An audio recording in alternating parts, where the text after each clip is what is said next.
One of the biggest problems that Destiny 2 has is that the game feels very meta-orientated. Now, what I mean by this is when something is meta, it is basically the only thing that everyone uses. If a new gun comes out and it's overpowered, everyone uses it.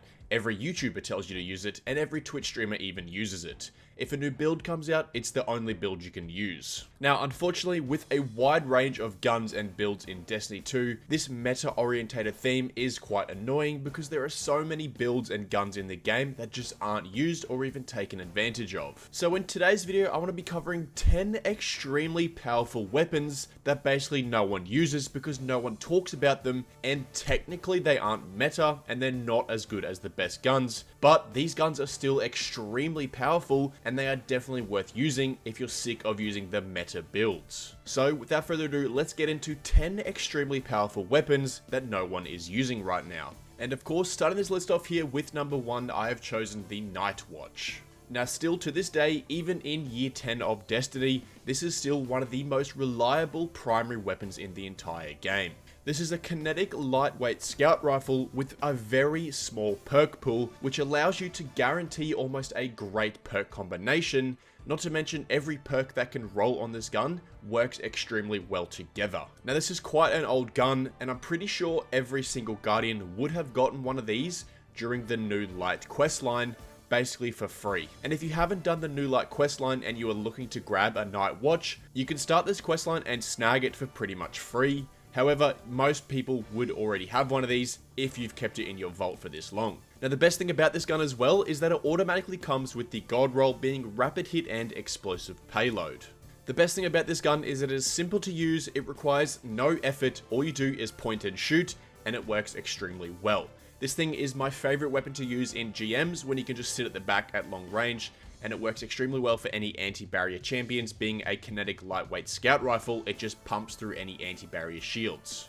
With explosive payload adding a little bit of extra damage and also reducing its fall off damage, this thing is overall just a solid gun. Moving on to number 2 here, I have chosen the bad Juju exotic pulse rifle. Now if you're a Destiny 1 veteran, you would definitely know about this gun, as this is one of the best guns that everyone used in Destiny 1. However, for some reason in Destiny 2, a lot of people just haven't used this gun as much, but this weapon is still one of the most powerful weapons in the entire game that, for some reason, not many people use. Now, its intrinsic exotic perk String of Curses is exactly what makes this gun amazing and extremely powerful.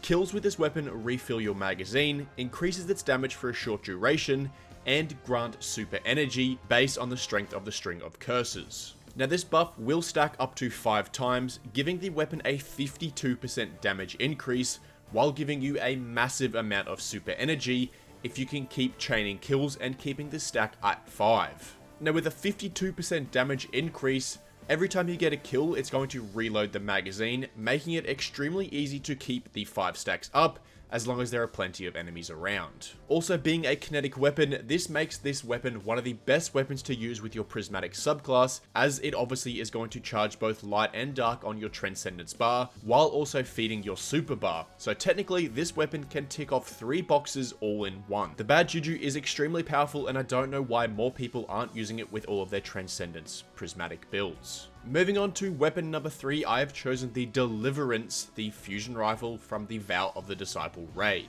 Now recently, Chill Clip did get a significant nerf to specific fusion rifles, mainly including the Riptide and all other rapid fire fusion rifles. However, Chill Clip on certain fusion rifles like Precision Frames actually technically got buffed, as it takes a reduced amount of bullets to actually freeze the target. On weapons like the Riptide being a rapid fire fusion rifle, it would usually take you 2 to 3 bursts to actually freeze something with Chill Clip. However, on Precision Frame like the Deliverance, my weapon of choice here, it can actually only take 1 or even 2 bursts to freeze said target, making Chill Clip on these fusion rifles very, very viable. But for some reason, a lot of Guardians just stopped using weapons with Chill Clip after this nerf, as they kind of just forgot about them. The crafted Deliverance with Chill Clip and Compulsive Reloader is still one of my favorite fusion rifles to use in the game, especially for any Grandmaster Nightfalls where I need to stun some champions.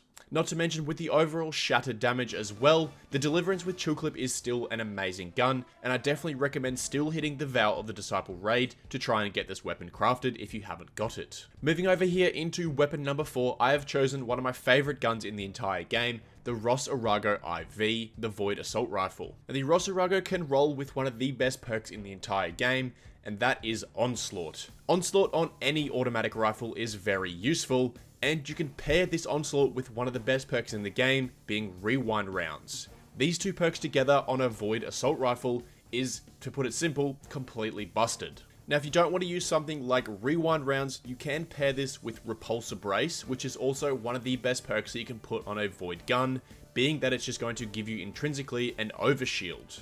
Now, if you also use this gun with a Void subclass and use something like Volatile Rounds, this thing shreds any enemies, and it is basically a mini machine gun. Now, to obtain the Ross Arago, as it is a world drop, you can focus farm it through Lost Sectors when the Lost Sector is rotating and dropping auto rifles. Whenever this is happening, head to that Lost Sector and farm it over and over and over again, and hopefully, cross your fingers, you should get the gold roll Ross Arago pretty quickly. Following the trend of Lost Sector loot, I've chosen the Heliocentric QSC.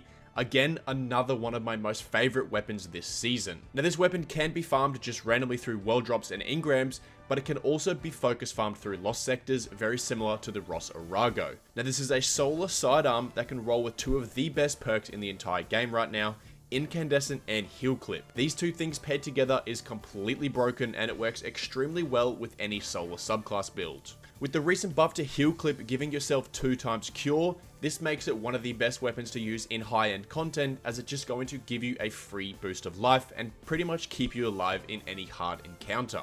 Pairing this with Incandescent deals a lot of damage. Overall, this is a great gun, and I definitely recommend trying to get one in your loadout. Moving on here into weapon number 6, I've chosen the perfect pitch, this season's ritual weapon. Now, this thing is actually pretty decent. Overall, it is a very solid submachine gun that a lot of players aren't really using. Now, I'm not sure if that's because submachine guns aren't really meta anymore, but they are still extremely powerful, and the perfect pitch has a great perk pool.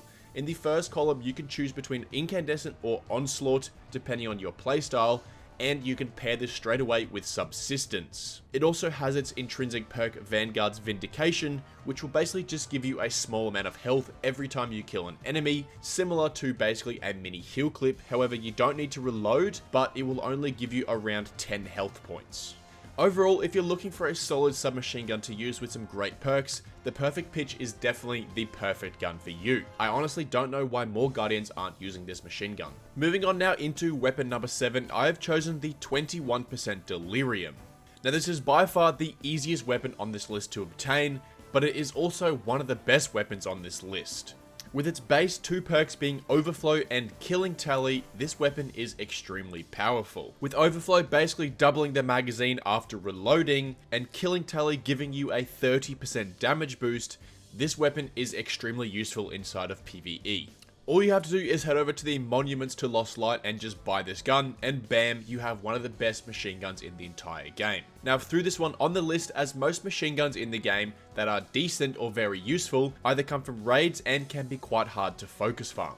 So I've put a very simple but effective machine gun on here for you Guardians to pick up if you don't already have one. Now, following this up in at number 8, I've chosen another machine gun, and that one being the Fixed Odds. Now, the Fixed Odds is still one of very few solar machine guns, and it is also the only craftable solar machine gun. In my opinion, the god roll for the Fixed Odds is Feeding Frenzy and Incandescent, making it an extremely solid machine gun for any gameplay loop in the game. This one comes from the dungeon Duality, and being one of very few solar machine guns in the game, any activities that have certain surge mods that increase solar damage, having a solar machine gun ready to go is very, very important, and the Fixed Odds is one of those great machine guns.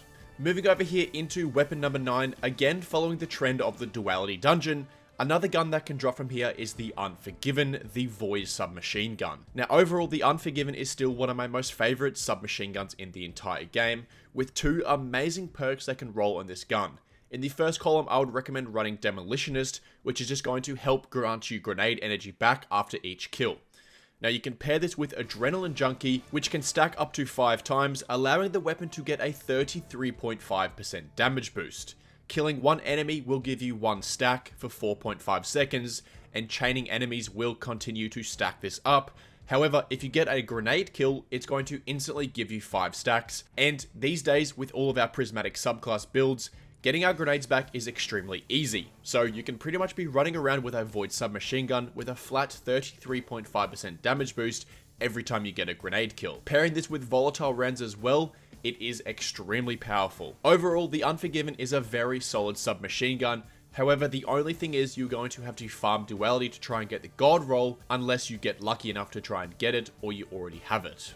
And finally, to wrap this list up, we have one of my most favorite guns in the game, the Word of Cota. Now this is the hand cannon that can drop from the Crota's End raid, and trust me, this thing is extremely useful. Now let me break down this extremely useful crafted weapon build that is very unique.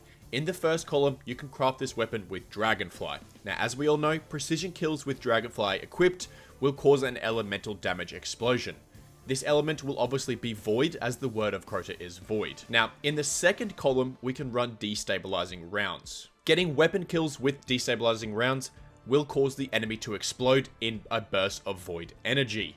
This will also apply volatile rounds to any enemies around them that also die. And finally, we have the Cursed Thrall origin trait. Now this origin trait works very simple. All you have to do is get a melee kill, and then once this weapon perk is procced, it's going to cause enemies to explode once you kill them with the gun. So off the rip here, we have 3 perks that will cause 3 separate explosions every time we kill an enemy with the Word of Cota. We have Dragonfly explosion, we have destabilizing rounds explosion, and then we also have the Cursed Thrall explosion. This weapon is very unique and it is extremely fun and actually quite effective. And if you haven't tried this gun out with these 3 perks, I definitely recommend you give it a go, as it is extremely fun to use. But anyway, Guardians, that will wrap the list up there. There are 10 extremely powerful weapons that no one seems to be using at the moment. Now, if you liked any of these guns, I definitely recommend you go out of your way to try and farm them, as it gives you something to do in Destiny 2 right now. But anyway, Guardians, thank you so much for watching. Let me know in the comments down below what your most powerful weapon is that no one seems to be using, and I'll give it a try. Again, thank you so much for watching, and I'll see you in the next video. Later.